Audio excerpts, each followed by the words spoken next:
Here is how I made this cup. Inspired by this. From this log.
Hello everyone, I hope you're well.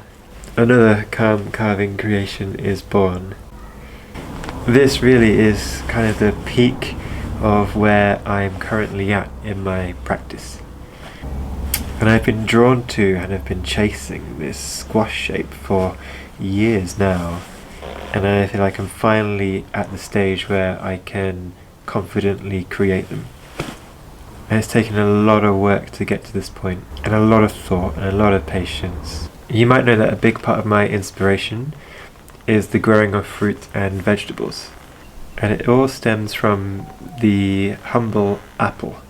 And I love apples, I love their shapes, I love their varieties, I love how they grow, I love their depiction in narrative and in folklore. But what I love about them is that they're perfectly round and bulbous, and so unique and individual, and I find that incredibly inspiring. My usual cup that I make is somewhere along the lines of this here, and this stems from the apple. It wasn't until our last harvest in the veg patch that we unearthed this huge network of squash, and there were so many on this vine almost. And I remember looking at the shape and just imagining, like, I wonder what that would be like if I was to cut the top off and just hold this, and I did, and I've been inspired by it ever since. And I've seen this sort of balloon or bulb shape appear quite a lot in turned objects or in ceramics. Now, one of my favourite cups is this one here, which is something that we got from a tea shop in Prague when we were visiting. And it's just amazing to hold, and I've wanted to recreate that feeling in wood with facets. And what I like about the process of carving is that it's always a slightly uneven process. This is asymmetric. And it's the asymmetry that I'm really drawn to within fruits and in veg. And they're subtle differences of the same species. A squash is distinctively a squash, but it's completely different to the next one that comes along. The same with apples. Now the credit here really goes to the elm. Elm is such a joy to work, it's beautiful. The colours just mimic a sunset, and as I was burrowing down with the hollowing tools, I was just feeling like I was on a desert island just watching the sun setting lower and lower as I was making my way through and excavating. The smell is very particular too, especially when the elm is spalting. And it's quite hard to describe, it's almost like a leathery smell. Some people find it fairly unpleasant, I quite like it. But if you do ever have a chance to smell some fresh spalted elm, let me know what you think. You might have noticed that we're having a cold period, hence the gloves. My hands are very cold, but my mind is really warm. I started off with quite a big piece of wood, and it's mainly so I can be quite loose and instinctive. So I see the wood almost as a big canvas to work within. So I do start off quite large when I make these style of vessels, because I don't really know how big they're going to end up and how much energy I'm going to spend.